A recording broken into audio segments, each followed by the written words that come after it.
The film 300 ends with Leonidas and his Spartans dying at Thermopylae in 480 BC, sacrificing themselves to hold a mountain pass against a Persian army, while the rest of Greece prepared to fight back. The final frame suggests that their sacrifice inspired Greece to victory, that Spartan courage held civilization together at its most critical moment, and that the legend of those 300 men would endure forever. What the film does not tell you is what happened to Sparta 99 years after Thermopylae. On July 6, 371 BC, on a flat plain near a small village called Leuctra in Boeotia, the Spartan army, which had never once lost a major open battle in the nearly 2 centuries since its military system had been perfected, was destroyed. Not defeated, not turned back, destroyed.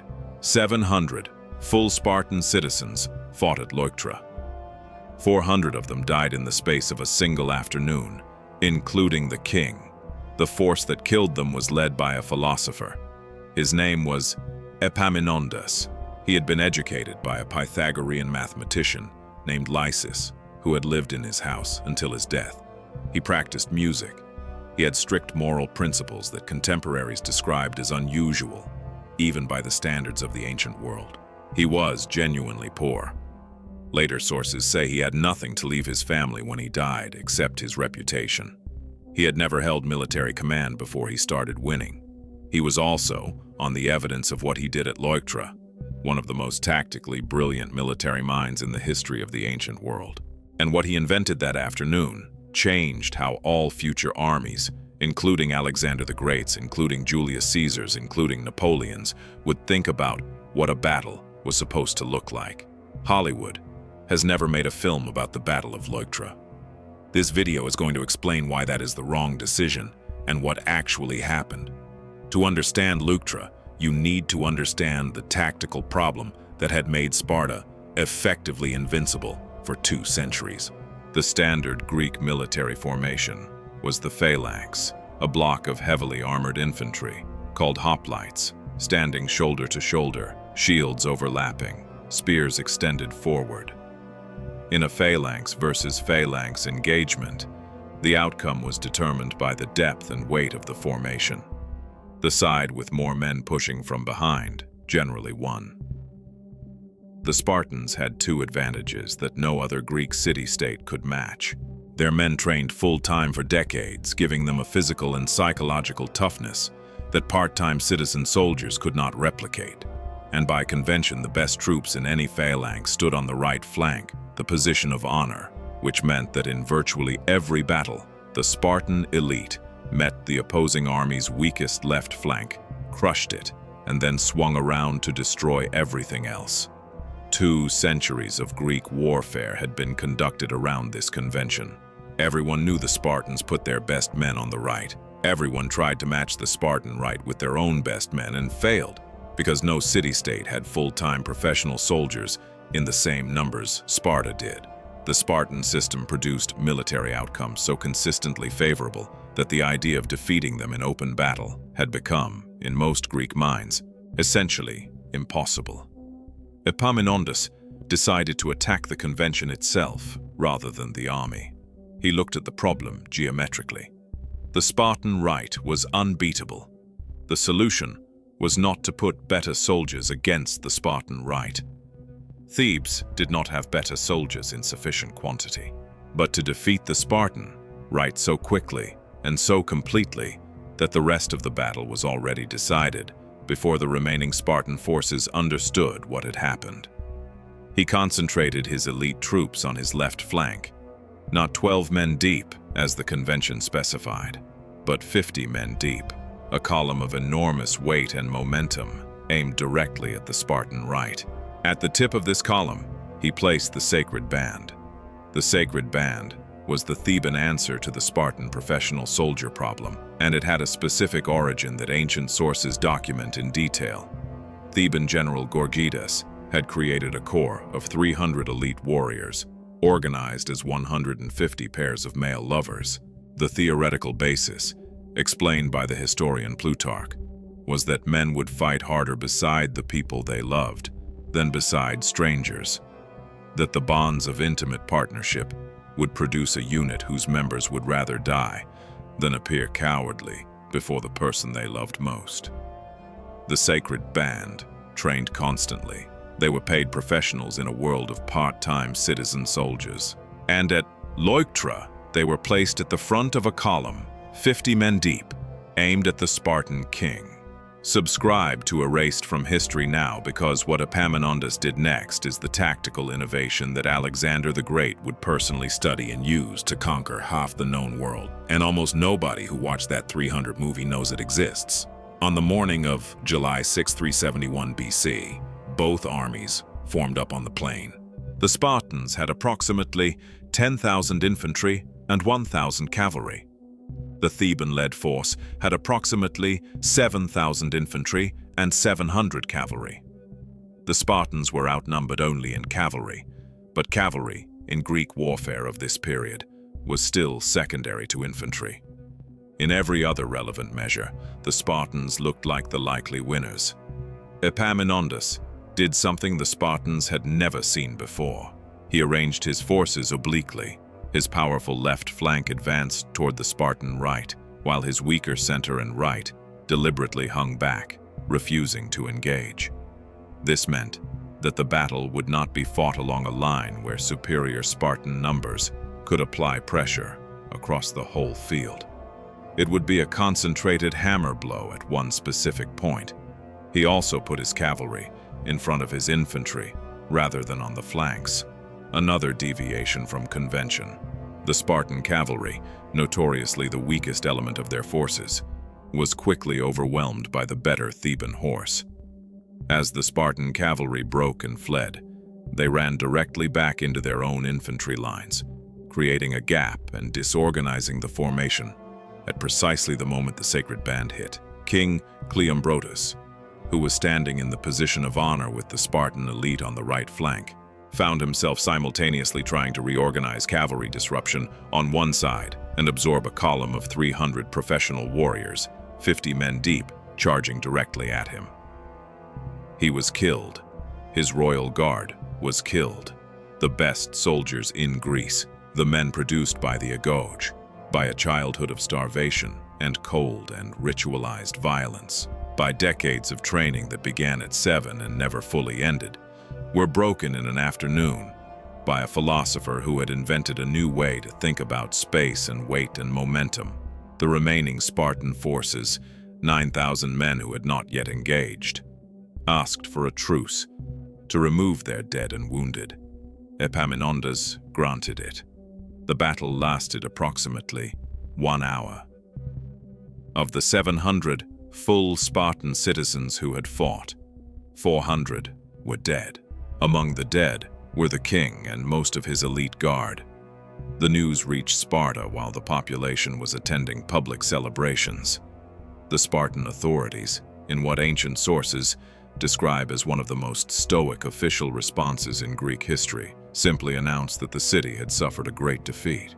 The celebrations were cancelled. The specific condition of Sparta in 371 BC, when Leuctra was fought, is important context for understanding why 400 dead in a single afternoon could be so catastrophic.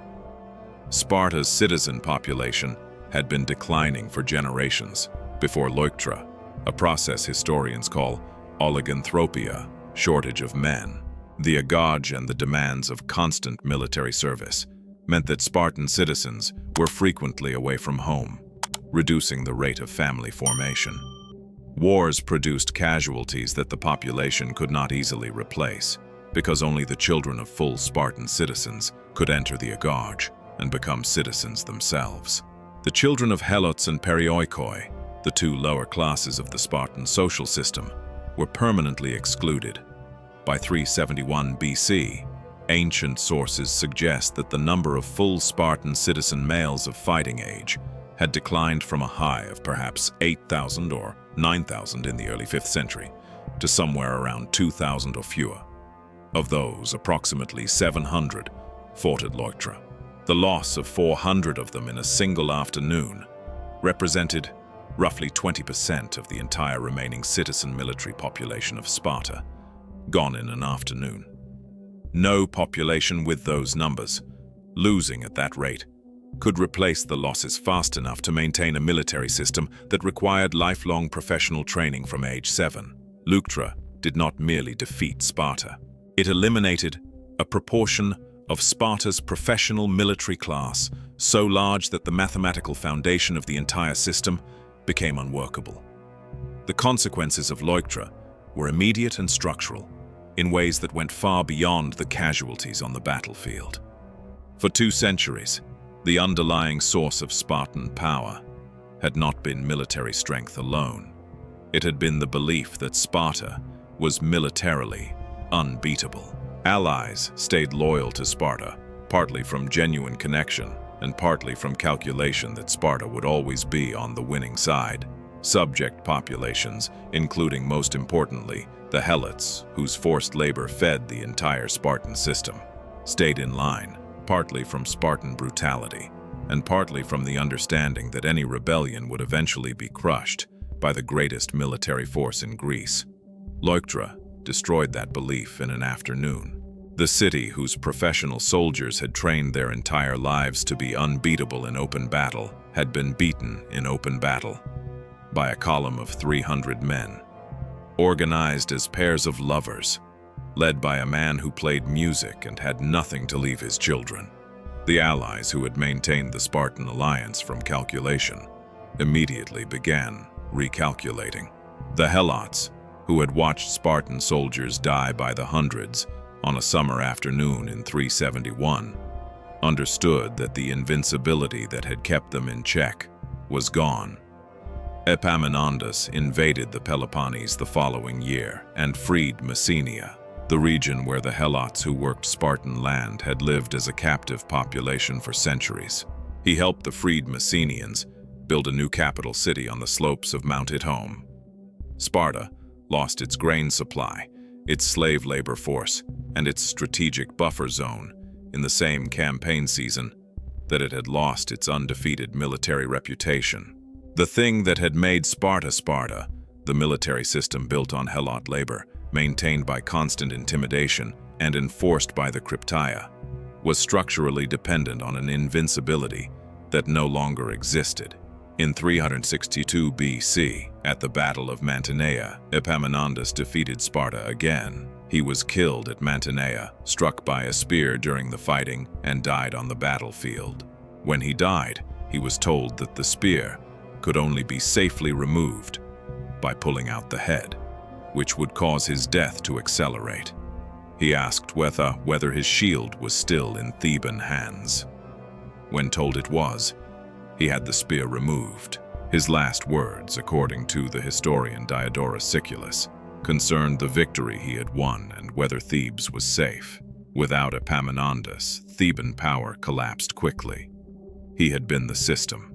His tactical genius and his personal authority were not reproducible, and the Theban hegemony he had created did not survive him by long. But the damage to Sparta was permanent. The city that had built itself around the production of soldiers over 5 centuries found itself without enough soldiers, without the economic base to produce more, and without the prestige that had made its military capacity translate into political power. Epaminondas, as a historical figure, deserves more attention than the single battle that made him famous, because the contrast between who he was as a person and what he accomplished militarily is itself part of what makes Leuctra remarkable. Ancient sources consistently describe him as unusually principled for a man of his time and position. He refused bribes at a point when accepting gifts from foreign powers was standard practice for Greek politicians, to the point where he was reportedly so poor that he had only one cloak and had to stay home when it was being washed. He was educated in philosophy rather than military science. He had no military command experience before he started winning major battles. The historian Diodorus Siculus, writing centuries after Leuctra, placed Epaminondas in a list of the greatest Greeks who had ever lived, alongside Themistocles, Pericles, and Alexander the Great, the last being someone who specifically studied Epaminondas' tactics and built his conquests on the principles Epaminondas had demonstrated.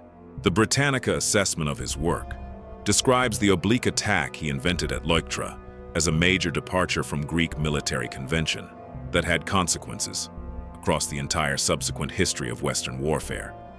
That the man who permanently ended Spartan military dominance, who liberated the Helots of Messenia from centuries of enslavement, who invented the tactical principles that Alexander the Great would use to conquer Persia, that this man was a philosopher who played music and had nothing to leave his children, is the kind of historical irony that a screenwriter would reject as too neat.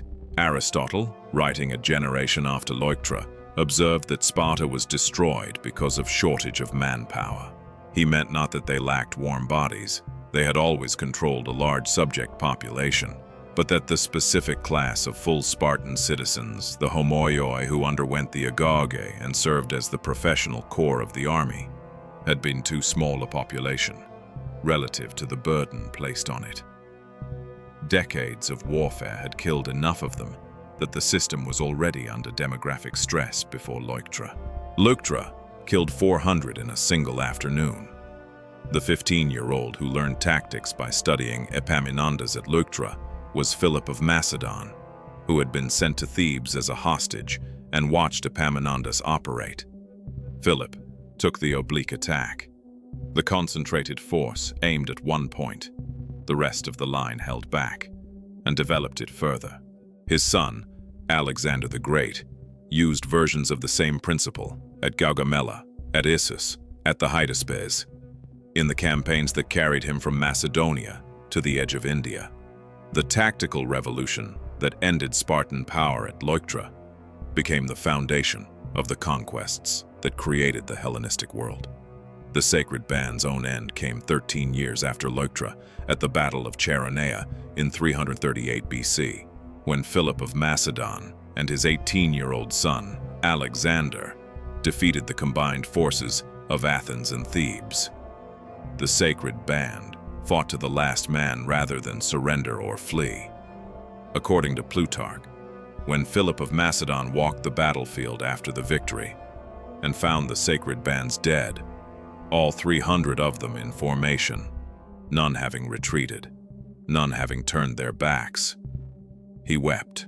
He said, according to Plutarch, "Perish any man who suspects that these men either did or suffered anything that was base." The 300 men who had destroyed Spartan invincibility at Leuctra died 13 years later, still standing in the same formation, having once again refused to retreat, even when retreat would have been survival. The man who wept over their bodies, Philip of Macedon, had learned military tactics in Thebes as a hostage while Epaminondas was alive. He had watched the sacred band operate. He had learned the oblique attack, the concentrated force, the hammer blow at one point from the man who invented it. And he went on to use those same principles to conquer Greece and set the stage for his son's conquest of the known world. The chain of tactical innovation runs directly from Epaminondas at Leuctra in 371 to Alexander at Gaugamela in 331. 40 years in which the most important military idea in the ancient world passed from a Theban philosopher to the king who would carry it to the borders of India. Hollywood never made a movie about the Battle of Leuctra, because the man who won it was a philosopher, and because the story does not end with the heroes triumphant. Epaminondas died at Mantinea. Theban power collapsed when he died. Sparta limped on for another 2 centuries before being incorporated into Rome, gradually diminishing into what ancient sources describe as essentially a tourist attraction, where wealthy Romans could come to watch staged versions of the brutal customs that had once made the city feared across the Greek world.